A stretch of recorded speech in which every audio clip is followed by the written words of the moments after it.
लाख की चूड़ियों का काम करता है, लेकिन उसे अपनी लाख की चूड़ियाँ मतलब कि इतनी ज़्यादा प्रिय हैं कि वह उसके सामने कांच की चूड़ियों को कुछ भी नहीं समझता है।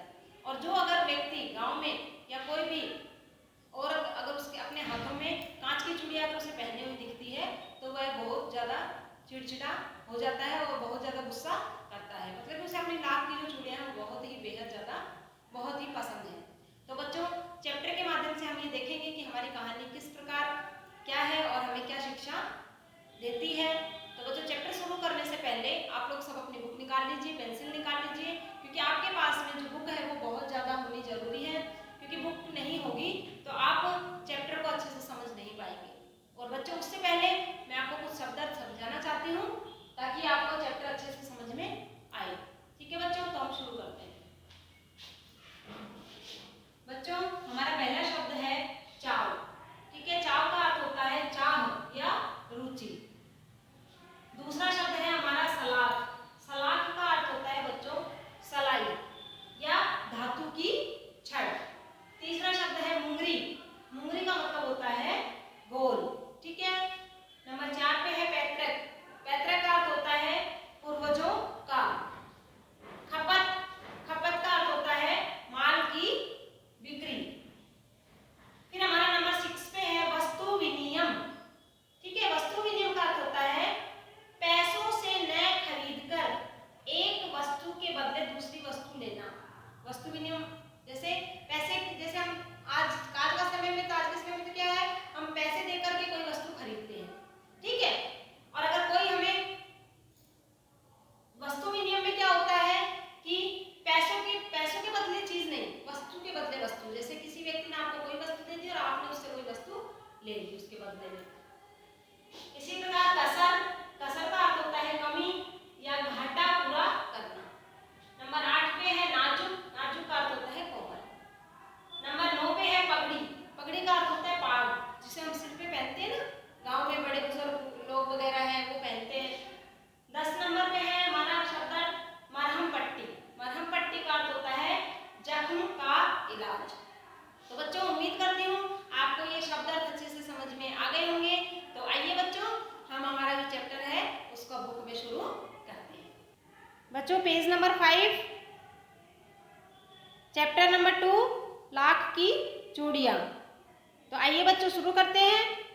सारे गांव में बदलू मुझे सबसे अच्छा आदमी लगता था। लेखक बता रहा है बच्चों, अब जो लेखक है वो अपना चैप्टर शुरू कर रहा है और हमें समझा रहा है कि लेखक कह रहा है कि जो बदलू था मुझे वो सबसे अच्छा आदमी लगता था, क्योंकि वह मुझे सुंदर सुंदर लाख की गोलियां बनाकर देता था। मुझे अपने मामा के गांव जाने का बड़ा चाव था। यही था क्योंकि जब मैं वहाँ से लौटता तो मेरे पास ढेर सारी गोलियाँ होती, रंग बिरंगी गोलियाँ जो किसी भी बच्चे का मन मोह ले। वैसे तो मेरे मामा के गांव का होने का कारण मुझे बदलू को बदलू मामा कहना चाहिए, परंतु मैं उसे बदलू मामा ने कहकर बदलू काका कहता था, जैसा कि गांव के सभी बच्चे उसे कहा करते थे। बदलू का मकान कुछ ऊंचाई पर बना था। मकान के सामने बड़ा सा सहन था, मतलब जो पेड़ के चारों तरफ एक चबूतरा टाइप होता है ना, उसके ऊपर पेड़, जिसमें एक पुराना नीम का वृक्ष लगा था। उसी के नीचे बैठकर बदलू अपना काम किया करता था। बगल में मतलब पास में भट्टी दहकती रहती थी, जिसमें वह लाख पिघलाया करता था। सामने एक लकड़ी की चौखट पड़ी रहती, जिस पर लाख के मुलायम होने पर वह उसे सलाख के समान पतला करके चूड़ी का आकार देता। पास में 4-6 विभिन्न आकार की बेलन नुमा मुंगेरियाँ रखी थी, जो आगे से कुछ पतली और पीछे से मोटी होती। लाख की चूड़ी का आकार देकर वह उन्हें मुंगेरियों पर चढ़ाकर गोल और चिकना बनाता और तब एक एक करके पूरे हाथ की चूड़ियाँ बना चुकने के पश्चात वह उन पर रंग करता था। बदलू यह कार्य सदा ही एक मचिए मतलब चारपाई पर बैठकर किया करता था, जो बहुत ही पुरानी थी। बगल में ही उसका हुक्का रहता था, जिसे वह बीच बीच में पीता रहता था। गांव में मेरा दोपहर का समय अधिकतर बदलू के पास ही बीतता था। वह मुझे लल्ला कहता और मेरे पहुंचते ही मेरे लिए तुरंत एक मचिया डाल देता था, मतलब एक चारपाई डाल देता था। मैं घंटों बैठे बैठे उसे इस प्रकार की चूड़ियाँ बनाते हुए देखता रहता था। लगभग रोज ही वह 4-6 जोड़े चूड़ियाँ बनाता। पूरा जोड़ा बना लेने पर वह उसे बेलन पर चढ़ाकर कुछ क्षण चुपचाप देखता रहता, मानो वह बेलन न होकर किसी नववधू की कलाई हो। लेखक कह रहा है कि जब वो बदलू जो चूड़ियाँ बना लेता था ना, और जब वो उस बेलन में उस चूड़ियों को चढ़ाकर रखता था, तो वो उसे बहुत ध्यान से देखता था। उसे ऐसा लगता था कि जैसे वो किसी नई नवेली दुल्हन की कलाइयाँ हो। मतलब उसे अपनी लाख की चूड़ियाँ इतनी सुंदर लगती थी बनाई हुई, क्योंकि बच्चों वो अपनी मेहनत से बनाता था। बदलू मनिहार था। मनिहार बच्चों जो चूड़ी वगैरह का काम करते हैं ना, उसे हम मनिहार कहते हैं। चूड़ियाँ बनाना उसका पैतृक पेशा था। पैतृक मतलब जो उसके परिवार में पहले से, जैसे उसके दादा, परदादा, पापा, जो भी परिवार में ये कार्य शुरू से करते आ रहे होते हैं, जो हमारे परिवार में शुरू से चलता आ रहा होता है, उसे हम पैतृक पेशा कहते हैं। और वास्तव में वह बहुत ही सुंदर चूड़ियाँ बनाता था। उसकी बनाई हुई चूड़ियों की खपत बहुत ही थी। खपत मतलब बिक्री। उस गांव में तो सभी स्त्रियां उसकी बनाई हुई चूड़ियाँ ही पहनती थी। आसपास के गांव के लोग भी उसकी चूड़ियाँ ले जाते थे, परंतु वह कभी भी चूड़ियों को पैसे में न बेचता था। उसका अभी तक वस्तु विनिमय का तरीका था। वस्तु विनिमय मैंने आपको बताया अभी कि वह वस्तु के बदले वस्तु लेता था, और लोग अनाज के बदले उसे चूड़ियाँ ले जाते थे। क्या देते थे उसे चूड़ियों के बदले में? अनाज। बदलू स्वभाव से सीधा था। मैंने उसे कभी भी किसी को झगड़ते हुए नहीं देखा। हाँ, शादी विवाह के अवसर पर वह अवश्य जिद पकड़ लेता था। जीवन भर चाहे उसे मुफ्त चूड़ियाँ ले जाएं, परंतु विवाह के अवसर पर वह सारी कसर निकाल लेता था। आखिर सुहाग के जोड़े का महत्व ही होता है। मुझे याद है मेरे मामा के यहाँ किसी लड़की के विवाह पर जरा सी किसी बात पर बिगड़ गया था, और फिर उसको मनाने में लोहे लग गए। मतलब कि अगर वह एक बार नाराज हो जाता तो वह जल्दी से मानता नहीं था।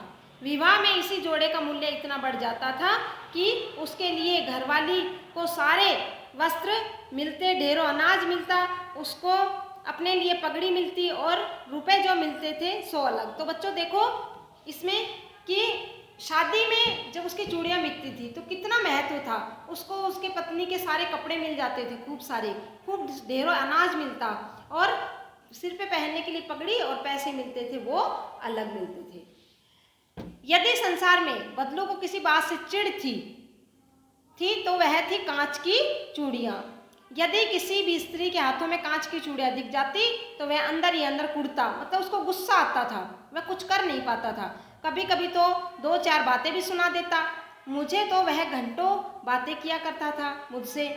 कभी मेरी पढ़ाई के बारे में पूछता, कभी मेरे घर के बारे में, और कभी यूँ ही शहर के जीवन के बारे में।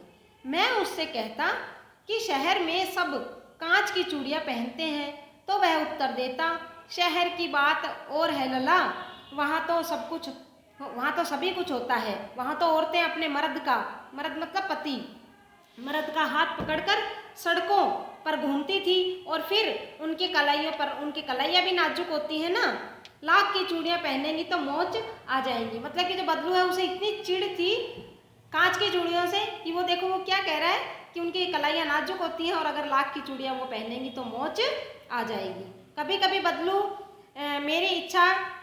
मेरी अच्छी खासी खातिर करता।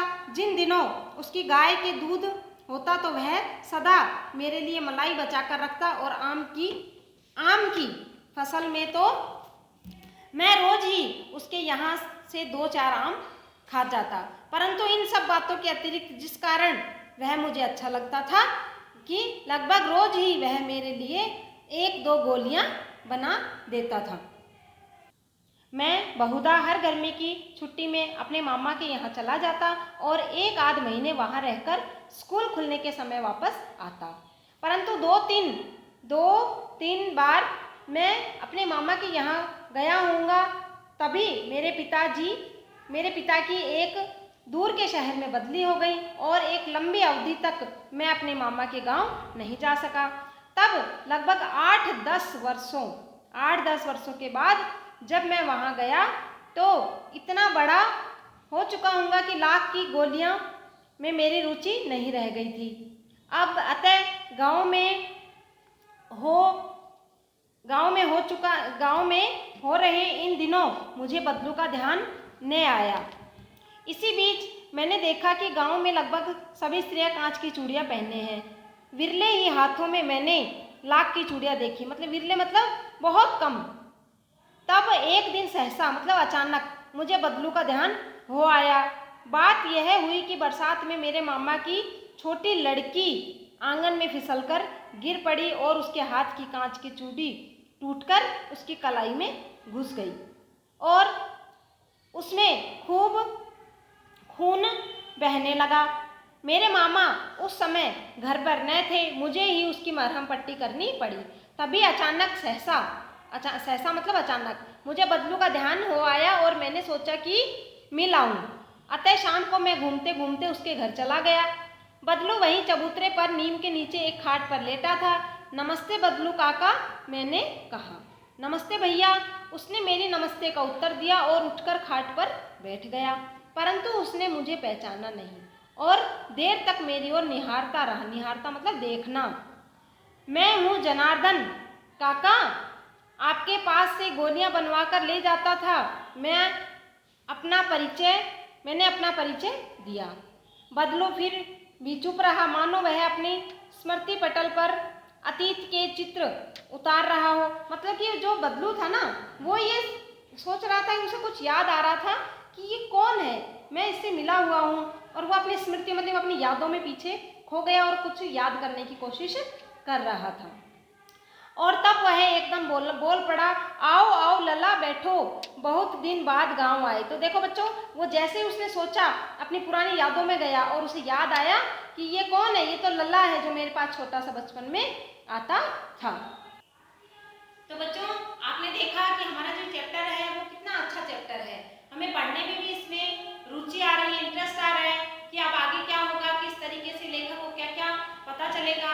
और जो बदलू है उसे अपनी लाख की चूड़ियों से कितना प्रेम है। ठीक है। और तो बच्चों, उम्मीद करती हूँ आपको ये चैप्टर अच्छे से समझ में आ गया होगा। और अगला जो चैप्टर है आगे का जो चैप्टर है उसे हम नेक्स्ट वीडियो में पढ़ेंगे। और आपको मैंने जो ये शब्दार्थ बताए हैं ये आपको लाइन से सुंदर 1 बाय 1 नोटबुक में करने हैं और राइटिंग का आपको विशेष ध्यान रखना है। और जो क्वेश्चन आंसर है वो मैं आपको PDF के थ्रू जो है भेजूंगी, तो अब आपको सुंदर राइटिंग में आपको नोटबुक पे उनको साथ साथ करते हुए